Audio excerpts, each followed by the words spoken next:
galera, bem-vindos a mais um MedSpace, o podcast que te leva para uma viagem pelo mundo da medicina. E hoje a gente vai decolar para uma missão crítica, desvendar os mistérios da hipertensão intracraniana. Isso aí, preparem-se para uma aventura de tirar o fôlego, porque hoje vamos analisar um caso real, daqueles que te deixam assim, colado na cadeira.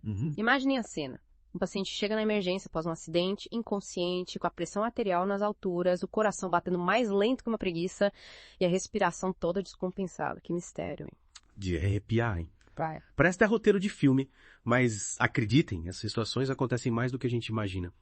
E para solucionar esse enigma médico, a gente precisa entender o que acontece quando a pressão dentro do nosso crânio aumenta. Me explica essa parada, jeitinho. Imagina só, o crânio é como uma caixa fechada super resistente que protege o nosso cérebro. Lá dentro, além do próprio cérebro, a gente tem o líquido cefalorraquidiano, que a gente chama de líquor, e o sangue, que carrega oxigênio e nutrientes para as células cerebrais. Acontece que esse espaço é limitado e qualquer aumento no volume de um desses componentes causa um desequilíbrio, elevando a pressão intracraniana. É como encher um balão d'água. Se você colocar água demais, ele vai estourar, né? Faz todo sentido. Mas o que acontece quando essa pressão aumenta? Quais são os sinais de alerta? Bom, quando a pressão intracraniana sobe, o cérebro começa a sofrer, porque a circulação sanguínea fica comprometida.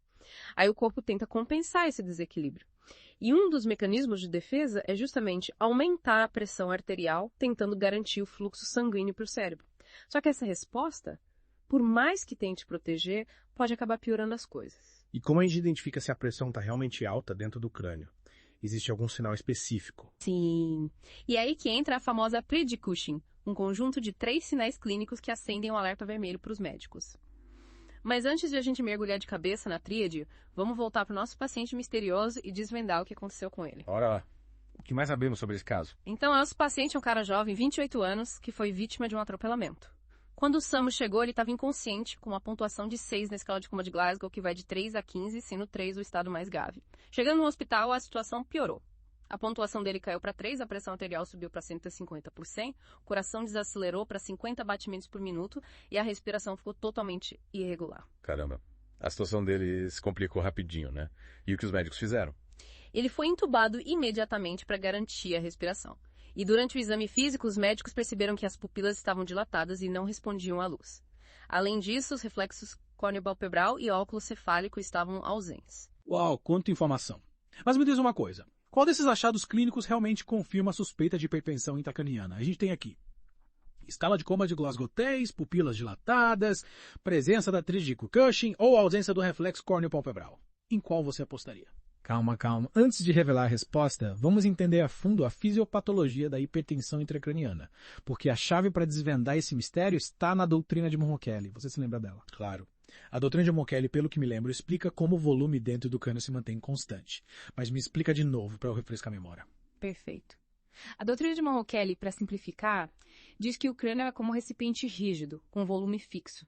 Dentro dele temos o cérebro, o líquor e o sangue. E a soma do volume desses 3 elementos precisa ser constante. Ou seja, se um aumenta, outro precisa diminuir para manter o equilíbrio e a pressão intracraniana estável. Imagine que você tem um pote de vidro completamente cheio de água. Se você tentar colocar mais alguma coisa ali dentro sem tirar nada, a água vai transbordar. Entendi. É como um jogo de compensação, né? Mas e quando esse mecanismo falha? O que acontece? Aí que mora o perigo. Se a pressão intracraniana continua subindo, o sangue tem dificuldade de chegar ao cérebro e o tecido cerebral começa a sofrer. Para tentar reverter esse quadro, o corpo aciona alguns mecanismos de defesa, como o aumento da pressão arterial. É como se o corpo estivesse tentando forçar a passagem do sangue, mesmo com a pressão lá em cima. E é nesse contexto que surge a tríade de Cushing. A tríade de Cushing, que você mencionou antes. Me explica direitinho com esses 3 sinais. A tríade de Cushing é a combinação de 3 sinais clássicos que indicam que a pressão intracraniana está perigosamente alta e o cérebro corre sério risco. Hipertensão arterial, bradicardia, que é a diminuição da frequência cardíaca, e alteração do padrão respiratório, que fica irregular. Nossa, parece bem grave. Mas por que esses 3 sinais aparecem juntos?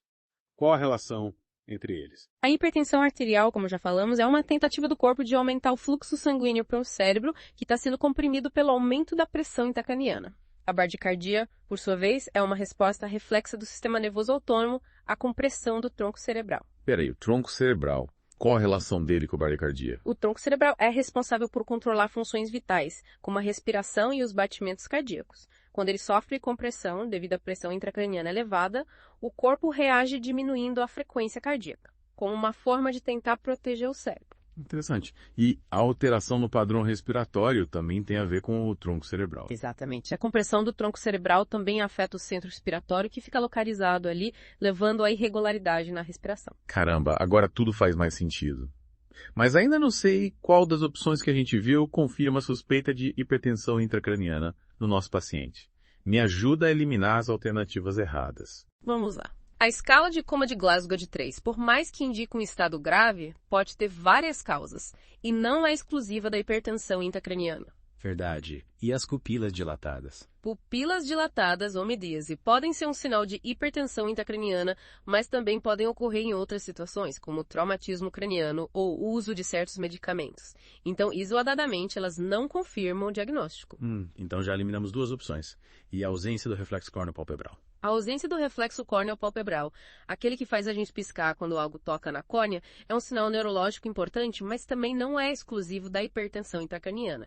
Pode acontecer em outras condições neurológicas. Então só sobrou a tríade de Cushing. Acertei. Exatamente. A presença da tríade de Cushing é um forte indicativo de hipertensão intracraniana grave, principalmente em um paciente com histórico de trauma, como no nosso caso. Ufa. Finalmente chegamos à resposta. Mas me explica uma coisa.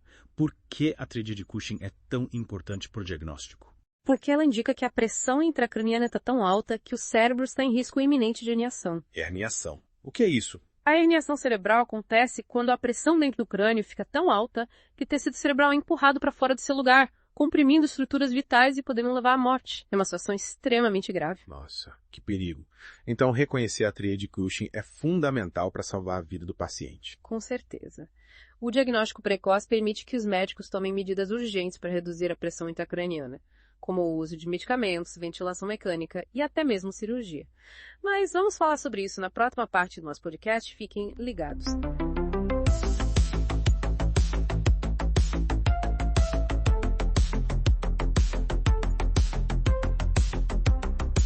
E aí, pessoal? De volta ao MedSpace para continuarmos nossa investigação sobre a hipertensão intracraniana. A gente acabou a última parte falando sobre a tríade Cushing e a importância de identificá-la rapidinho para evitar complicações. Mas a pergunta que fica é, o que os médicos fazem para controlar essa pressão toda dentro do crânio? Isso que eu quero saber. Quais são as opções de tratamento? Devo que abrir a cabeça do paciente. Calma. Nem sempre a cirurgia é a primeira opção. Para entender o tratamento, a gente precisa voltar um pouco na fisiopatologia da hipertensão intracraniana. Lembra da doutrina de Monroe-Kelly? O crânio, como a gente já viu, é um espaço fechado e qualquer aumento de volume ali dentro eleva a pressão. Sim, lembra? É como um balão de água, né? Se você aperta de um lado, a água vai para o outro, mas o volume total continua o mesmo. Exato. E dentro do crânio, os principais componentes são o cérebro, o líquor e o sangue, certo?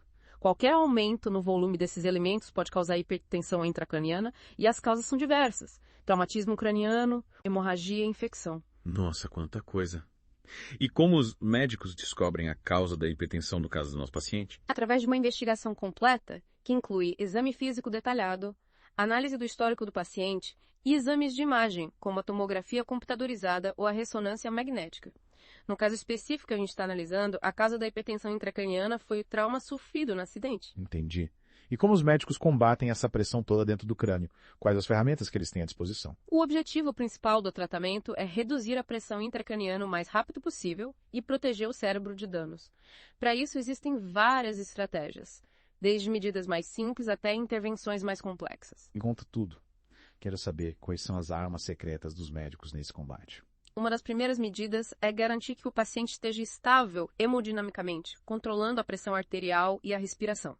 Em muitos casos, o paciente precisa ser intubado e colocado em ventilação mecânica para garantir uma boa oxigenação do cérebro. Faz sentido. E além da ventilação mecânica, o que mais os médicos podem fazer? Medicamentos também são ferramentas importantes no tratamento da hipertensão intracraniana. Diuréticos, por exemplo, ajudam a eliminar o excesso de líquido do corpo, diminuindo o volume de sangue e líquido dentro do crânio. Corticoides podem ser usados para reduzir o edema cerebral. Entendi. Mas e se os medicamentos não forem suficientes? Quais outras opções existem? Em casos mais graves, quando a pressão intracraniana não diminui com as medidas clínicas, a cirurgia pode ser necessária. Que tipo de cirurgia? É preciso abrir o crânio do paciente? Em alguns casos, sim. Uma das opções é a cranectomia descompressiva, um procedimento em que se remove parte do crânio para aliviar a pressão dentro da cabeça. Essa técnica cria mais espaço para o cérebro se expandir, diminuindo a compressão e o risco de lesões. Nossa, parece um procedimento bem radical. Mas imagino que seja necessário em algumas situações, né? Com certeza. A craniectomia descompressiva pode ser uma medida salvadora em casos de hipertensão intracraniana refratária ao tratamento clínico. Mas é importante lembrar que cada caso é único e a conduta médica vai depender de uma série de fatores, como a causa da hipertensão, a gravidade do quadro e as condições gerais do paciente. Bom, pessoal, chegamos ao fim da nossa expedição pelo mundo da hipertensão intracraniana. A gente viu que essa condição é séria, com consequências potencialmente graves, mas com diagnóstico precoce, o tratamento adequado e o apoio da família, a recuperação é possível. É isso aí. E o mais importante é que a gente continue buscando conhecimento, aprendendo sobre os desafios da saúde e compartilhando informação de qualidade. Com certeza. E para quem quiser se aprofundar ainda mais nesse tema fascinante, fiquem ligados no MedSpace, sempre com novidades e informações relevantes do mundo da medicina. Até a próxima!